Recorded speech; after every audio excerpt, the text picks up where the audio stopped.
Which air filter should you install on your car? Original equipment or aftermarket? To declare a final champion among all of the air filters we've tested so far on this channel, we'll be putting them through 4 different tests: airflow, capacity, efficiency, and performance. Since we can't really go online and just buy an air filter testing rig, we spent months designing, prototyping, and building our very own air filter testing rig. For our first test, we want to see which air filter allows more air to pass through. Why should we care? Well, a filter that allows more air to pass lets in more oxygen, which allows for more fuel to be burned, and more fuel equals more power. Varying the airflow, we will be taking notes of the differential pressure. The higher the pressure, the more restrictive the filter.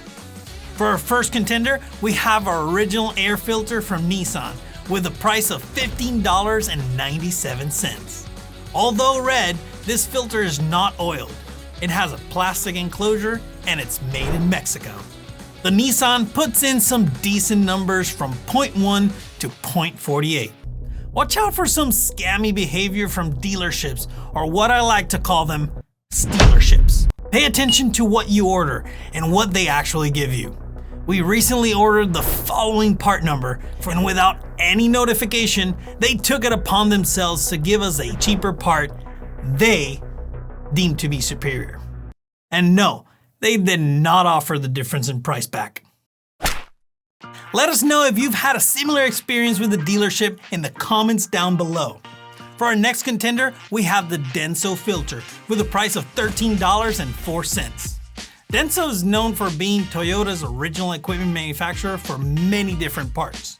It has a whopping 99 pleats, more than every other filter we've tested so far.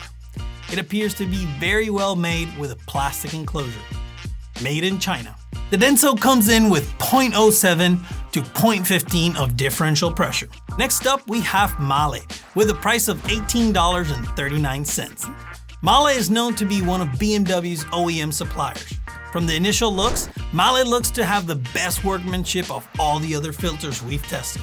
It has 90 pleats and a metal grid for structural support. Made in China. Mahle came in with an extremely restrictive 0.105 to 0.51, placing it dead last so far. And for our last contender, we have the Baldwin with a price of $29.43. Baldwin has 68 individual pleats and a plastic enclosure. Made in Mexico. Baldwin comes in with a very impressive 0.055 to 0.395. The main job of an air filter is to get rid of particles and debris before they reach your engine. Dust as small as 5 microns could potentially cause irreversible damage to your cylinder walls and piston rings. So you want to make sure that you have an air filter that can adequately filter out these particles. So to test these air filters' ability to protect your engine and filter out harmful contaminants, we measured 10 grams of standardized and calibrated dust. We then place this dust to our feeding system that will ensure that we introduce it at the same rate for every filter. This then will get ejected and aerosolized by this sandblasting gun, allowing the dust to spread evenly. Then it will travel down this tube, get filtered, and all the particles that were not filtered will get picked up by this particle sensor and counted. This particle sensor can detect contaminants of different sizes, ranging from 10 microns all the way down to 1 micron. For comparison, your white blood cells are 25 microns in diameter, more than 25 times the size of particles this sensor can detect. First up, we have the Nissan. It had a maximum number of particles greater than 1 micron of 23,891. Next up, we have the Denso. It allowed an impressive 13,022 particles, leaving it in second place. Next up, we have the Mahle, which allowed an incredible 12,177 particles, taking the lead from all the other air filters we've tested so far. And finally, we have the Baldwin with 22,160 particles. In summary, we had both extremes in this video, with Mahle performing the best of all the air filters and Nissan OEM falling dead last with an embarrassing 23,891 particles. So, how do you know when it's time to service your filter? Sometimes it's pretty obvious, but when it's not, should you change it once every year? Every 12,000 miles? Or 15,000 miles? Depending on where you live and how you drive, your filter might get dirtier faster or slower. If you tend to drive a lot on unpaved roads, your filter is going to get dirtier a lot quicker. So next time you're changing your oil, just pop that cover and take a look to see if you need to replace your air filter. Our next test is capacity. Say your engine is circulating clean air at 350 cubic feet per minute, but there's a constant supply of dust. Now, how much dust can these filters actually hold before it clogs?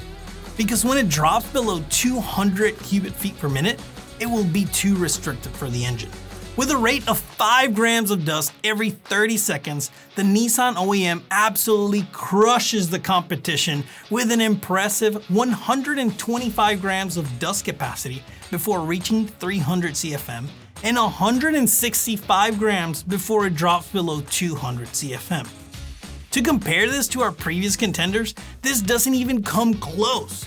This is more than 2 times the capacity, or it just didn't filter anything. Who knows? Next up, Denso, starting off with 20 grams before reaching 300 CFM. The Denso ended up with a respectable 50 grams of dust capacity. Next up, we have the Mahle. Let's see how it does after that impressive efficiency test. And pretty disappointing with just 15 grams of capacity before dropping below 200 CFM. Lastly, we have the Baldwin filter with a total of 40 grams of capacity before the airflow drops below 200 CFM. In summary, you can see the inverse correlation between efficiency and capacity. The filters with the best filtering efficiency generally had a worse capacity. The Nissan OEM really did impress us with a whopping 165 grams of capacity. But just like the K&N performance from our last video, we would caution you that a lot of this is due to the fact that the dust just passed through without it being filtered at all. After further video review, you can clearly see in these clips that the Nissan OEM was just letting so much dust go through. Changing your air filter is a simple DIY task. You'll just need a few basic tools, if any, and a replacement filter. All you do is open the hood and locate the air filter box. Remove the clips or screws holding the cover, take out the old filter, and clean the box if needed. Insert the new filter, ensuring it's seated properly, reattach the cover and clips. And just like that, you've saved money and improved your engine's performance. So please don't overpay to have your air filter replaced at a quick service place. A lot of the time, they just replace your air filter with the cheapest one they can buy. So save that money up and get a better air filter. For our last test, we'll be measuring horsepower. So let's head on out to the dyno to find out which one wins.